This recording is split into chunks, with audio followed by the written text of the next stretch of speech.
গেল ১৪ বছরে ১২৫টি বিদ্যুৎ কেন্দ্র নির্মাণ হয়েছে আওয়ামী লীগের আমলে, যার বড় একটা অংশ অলস বসে থাকছে জ্বালানির সংকট কিংবা চাহিদার অভাবে।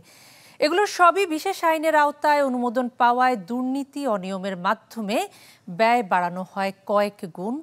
বিশেষজ্ঞরা মনে করেন, প্রতিযোগিতামূলক দরপত্রে বাস্তবায়ন হলে বিদ্যুতের উৎপাদন ব্যয় কমত অন্তত ৫০%। ইকবাল আহসানের রিপোর্ট। পুরোপুরি কাজ শেষ করেও জ্বালানির অভাবে বছর খানেকের বেশি সময় অলস পড়ে আছে সামিটের এই বিদ্যুৎ কেন্দ্র।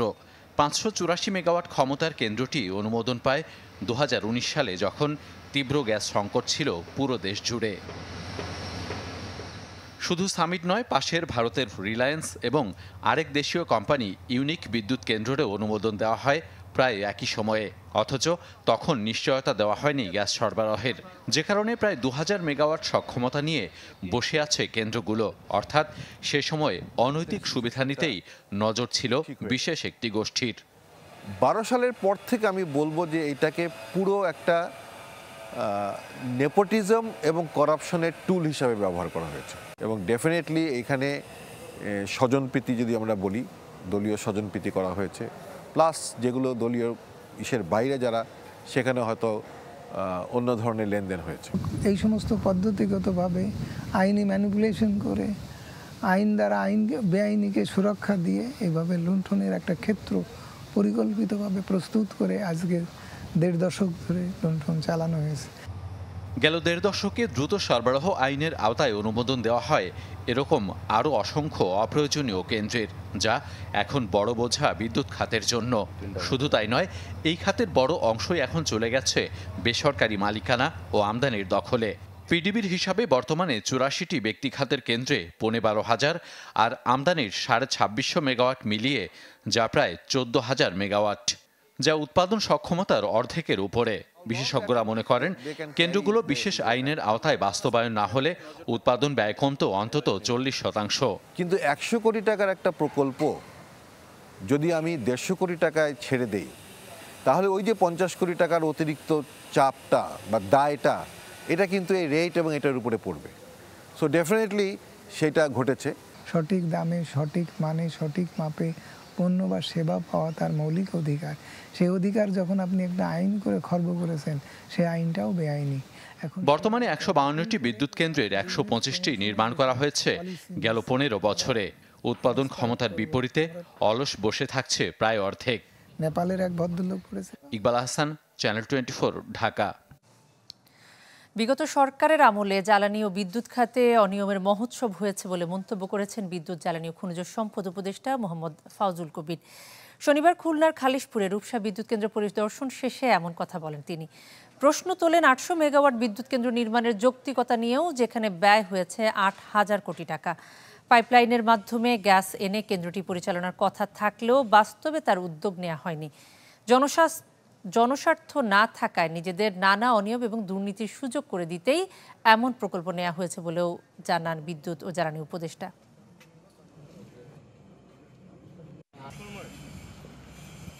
তো এখন এটা কার স্বার্থে এটা এখানে বিদ্যুৎ কেন্দ্রটা স্থাপিত হলো? কার স্বার্থে এখানে ৮,০০০ আর ৯,০০০ কোটি টাকা খরচ হলো, কিন্তু মানুষ এটা থেকে কোনো উপকার পাচ্ছে না।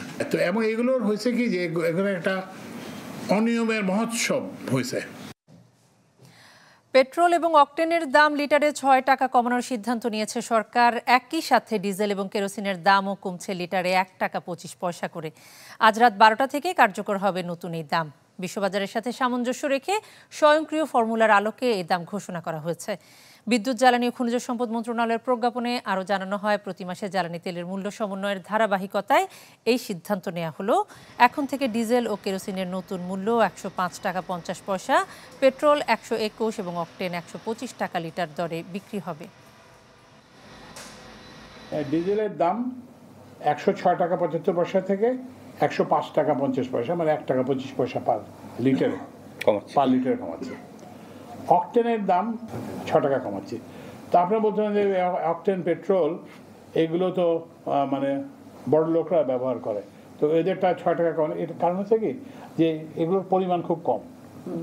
তো ওই জন্য এটা কমালে এটা খুব একটা ইম্প্যাক্ট হয়। কিন্তু ওখানে ওই ১ টাকা 25 পয়সা কমাতে আমাদের জান বেড়ে গেছে আর কি। এলো instant milk powder happy cow, যেমন সাশ্রয়ী তেমনি পুষ্টিগুণে ভরপুর। আর এটা নিউজিল্যান্ডের গরুর দুধ। হ্যাপি কাউ, গরুর দুধের স্বাদ সবাই পাক। গেল এক দশকে 3 গুণের বেশি বেড়েছে উচ্চশিক্ষিত বেকার। এ সময়ে শোভন কর্মসংস্থান বেড়েছে মাত্র 2%। বেকারদের দাবি হচ্ছে সরকারি চাকরিতে অনিয়ম, দুর্নীতি আর বেসরকারি আর্থিক যে অনিশ্চয়তা তার সংকট বড় হচ্ছে। তবে উদ্যোক্তারা বলছেন চাহিদা অনুযায়ী মিলছে না দক্ষ জনশক্তি। এই মুহূর্তে যৌথ কমিটি গঠন করে কর্মসংস্থান এবং বেকারত্ব দূরীকরণে উদ্যোগী হওয়ার পরামর্শ বিশেষজ্ঞদের। রাকিব হোসেনের রিপোর্ট, ছবি তুলেছেন শরীফ হোসেন। স্ট্যান্ডার্ড গ্রুপের এই তৈরি পোশাক কারখানায় কাজ করছেন প্রায় 2000 নারী পুরুষ, যার 95%ই স্বল্প শিক্ষিত। প্রতি বছর এই ধরনের কারিগরি জ্ঞান সম্পন্ন জনবলের চাহিদা বাড়লেও প্রতিষ্ঠানটি সংকটে পড়ে দক্ষ কর্মী সংগ্রহের বেলায়। তবে বিপরীত চিত্র যুক্তরাষ্ট্রভিত্তিক প্রযুক্তি প্রতিষ্ঠান এনকে সফট কর্পোরেশনে, যেখানে সবচেয়ে বেশি চাহিদা কম্পিউটার ও বিদ্যুৎ প্রকৌশলীদের। কিন্তু উদ্যোক্তার অভিজ্ঞতা হলো চাকরি প্রত্যাশীদের বড় অংশই অদক্ষ। এখানে আমরা যেটা চ্যালেঞ্জ দেখেছি, মনে করেন ওরা 6 মাস কাজ করলো, এরপরে আবার ওরা স্কলারশিপে চলে গেল দেশের বাইরে। তো এটা আমার জন্য পুরোটাই লস। অ্যাডমিন, আপনার এইচআর, তারপর হচ্ছে কমপ্লায়েন্স, আই, তারপরে স্টোর, এই জাতীয় আদার সেকশনগুলো দেখে নেওয়া যে লোকজনের আসার চাহিদাটা বেশি, কিন্তু আসলে এখানে আমাদের পোস্ট তো খালিও না, তো আমাদের অত লাগেও না। সরকারি হিসেবে প্রতি বছর শ্রমশক্তিতে নাম লেখান অন্তত 20 লাখ তরুণ। এর মধ্যে মাত্র 15% সুযোগ পান আনুষ্ঠানিক খাতে। অন্যদিকে বেকারও থাকতে হয় বড় একটা অংশকে। অনেকের অভিযোগ বাজারমুখী শিক্ষা ও বেসরকারি খাতের দুর্বল বেতন কাঠামো এক্ষেত্রে বড় কারণ। যে বেতন এখন দেওয়া হয়, আমার মনে হয় বর্তমানে গ্লোবাল এবং বাংলাদেশের কনটেক্সটে দ্রব্যমূল্যের ঊর্ধ্বগতি বিবেচনায় নিয়ে আমাদের বেতনটা অনেক কম। একটা বিশেষ শেষ করতে প্রায় 4 থেকে 4.5 বছর লেগে যায় এবং ফাইনালি দেখা যায় যে ক্যাডার বা নন ক্যাডার কিছুই পাচ্ছি না। সেক্ষেত্রে আমাদের চাকরির বয়সও শেষ হয়ে যাচ্ছে। এটাই মেইন প্রবলেম। সরকারের পলিসিগত সমস্যা, প্লাস হচ্ছে এই যে পিএসসির মতো যে প্রতিষ্ঠান, এখানে যারা বসে আছেন তাদের দুর্নীতি এবং তাদের স্বজনপ্রীতি, স্বেচ্ছাচারিতার শিকার আমরা। বাংলাদেশ পরিসংখ্যান ব্যুরোর তথ্য অনুযায়ী গেল এক দশকে দেশে উচ্চশিক্ষিত বেকার বেড়েছে প্রায় 3 গুণ। বিশেষজ্ঞদের মতে এই সংকট কাটাতে দরকার কার্যকর পদক্ষেপ। ইন্ডাস্ট্রি, গভর্নমেন্ট, এমপ্লয়ার, যে এডুকেশনাল ইনস্টিটিউশন এবং গ্রাজুয়েট, তাদের সাথে আলাপ আলোচনার মাধ্যমে প্রয়োজনটা নির্ধারণ করে তাদের জন্য শর্ট টার্ম কোনো ট্রেনিংয়ের ব্যবস্থা করার প্রয়োজন করে তাদেরকে জব প্লেসমেন্ট এবং স্বনিয়োজিত যারা যেতে চায় তাদের জন্য যে অন্য ধরনের ক্রেডিট বা অন্য ফ্যাসিলিটিস যেটা করা দরকার, এইভাবে একটা ইমিডিয়েট একটা স্টেপ নেওয়া যেতে পারে টু ফিল দ্য গ্যাপ। বিবিএসের হিসেবে বর্তমানে দেশে কর্মক্ষম জনগোষ্ঠী প্রায় 7.25 কোটি। অন্যদিকে শিক্ষা, কর্ম এবং প্রশিক্ষণের বাইরে মোট জনসংখ্যার 41%। রাকিব হোসেন, চ্যানেল 24, ঢাকা। দর্শক, first Security Islami Bank PLC business 24 একটা বিরতির সময় হলো, সঙ্গেই থাকুন। দর্শক, বিরতি শেষে আবারও স্বাগত first Security Islami Bank PLC business 24-এ।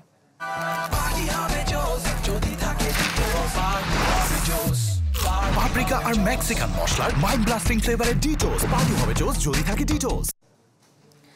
তৈরি পোশাক শিল্প মালিকদের সংগঠন বিজিএমইএ এর বর্তমান পর্ষদ ভেঙে দেওয়ার দাবি তুলেছেন সাধারণ সদস্যদের একাংশ। বিগত নির্বাচনে অনিয়ম, দুর্নীতির অভিযোগ এনে এ দাবি তোলেন তারা।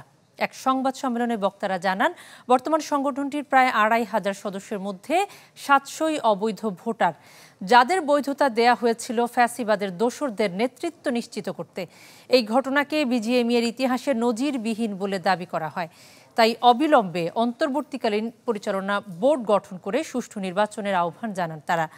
সেই সঙ্গে বিজিএমইএ পরিচালিত শিক্ষা প্রতিষ্ঠান বিইউএফটির বোর্ড সংস্কারের দাবি তোলা হয়।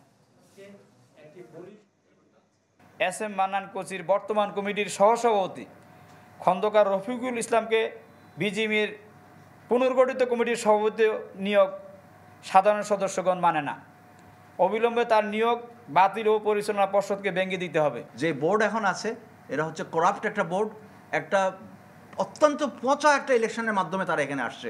সো এই বোর্ডটাই ইলিগাল। তড়িঘড়ি করে ওনারা উপদেষ্টার সাথে দেখা করছেন, ওনারা বাংলাদেশ ব্যাংকের সাথে দেখা করছেন, ৩-৪টার সাথে খুব দেখা করে এটা মিডিয়াতে আনতে চাচ্ছেন যে আমরা যাদের সাথে দেখা করছি তাদের কাছে আমাদের বৈধতা বা সমর্থন আছে। আবারও নতুন করে হুমকিতে ইউক্রেন থেকে শস্য রপ্তানি। রাশিয়ার আক্রমণে কৃষ্ণ সাগর বন্দরের ব্যবহার আবারও কমে যাওয়ায় এবার নদীপথে শস্য রপ্তানি করছে দেশটি। ফলে বেড়েছে খরচ, দাম বেড়ে যাওয়া ইউক্রেন থেকে পণ্য কেনার আগ্রহ কমছে ব্যবসায়ীদের। ফলে বিশ্বের খাদ্যশস্যের বাজারে আবারও আসতে পারে আঘাত। কৃষ্ণ সাগর থেকে ৩৫৭ মাইল দূরের বসফরাস প্রণালী ব্যবহার করে ইউক্রেনের শস্য পৌঁছাতো বিশ্বের বিভিন্ন দেশে। তবে নতুন করে রাশিয়ার সাথে সংঘাত আবারও হুমকিতে ফেলেছে শস্য রপ্তানি। রাশিয়ার হামলায় গভীর সমুদ্র বন্দরগুলো আবারও অচল হয়ে গেলে ভিন্ন পথে শস্য রপ্তানি শুরু করে ইউক্রেন। ২০২৩ সালের শেষ ৩ মাসে গড়ে ২ মিলিয়ন টন করে কমতে থাকে রপ্তানির পরিমাণ। বছরের শুরুতে কিছুটা আশা থাকলেও গত ১ মাস ধরে পরিস্থিতি পাল্টে যেতে শুরু করে। এরই মধ্যে নদীবন্দর ব্যবহার করে শুরু হয় শস্য রপ্তানি, যার জন্য টন প্রতি খরচ বেড়ে যায় $৬ থেকে $৭। বর্তমানে ওডেসা বন্দর থেকে জাহাজ বের হয়ে রোমানিয়া, বুলগেরিয়া সীমান্ত ঘেঁষে ইউরোপের বিভিন্ন রুটে প্রবেশ করে। এরই মধ্যে সবচেয়ে ব্যস্ত হয়ে উঠেছে দানিউব নদী তীরের বিভিন্ন বন্দর। এদিকে ইউরোপীয় ইউনিয়ন ইউক্রেনকে শস্য রপ্তানিতে অনৈতিক সুবিধা দিচ্ছে। এ অভিযোগে বেশ কিছু দেশ হয়ে উঠেছে সোচ্চার। পোল্যান্ড, স্লোভাকিয়া, হাঙ্গেরি, রোমানিয়া ও বুলগেরিয়ার কৃষকরা ইউক্রেনের সাথে সীমান্ত বাণিজ্যের প্রতিবাদ জানাচ্ছে, যা শীতের আগে পূর্ব ইউরোপের বেশ কিছু দেশে খাবার সংকট তৈরি করতে পারে। সাথে ওডেসা বন্দর থেকে নতুন করে পরিবহন খরচ বেড়ে যাওয়ায় পণ্যের দাম যে বাড়বে তাতে কোনো সন্দেহ নেই। পরিস্থিতি সামাল দিতে ইউক্রেন শস্য রপ্তানি বাড়ানোর চেষ্টা চালিয়ে যাচ্ছে, যাতে অর্থনীতির চাকাকে সচল রাখতে পারে। উল্লেখ্য, আগস্টের চতুর্থ সপ্তাহে তৃতীয় সপ্তাহের তুলনায় ৫% শস্য রপ্তানি বাড়িয়ে 9.৫ লাখ টন শস্য রপ্তানির পথে Kyiv. Nusrat Moumi, channel 24। First Security Islami Bank PLC business 24 এর এখনকার আয়োজন এখানেই শেষ করছি। এতক্ষণ সাথে থাকার জন্য আপনাদের সবাইকে ধন্যবাদ।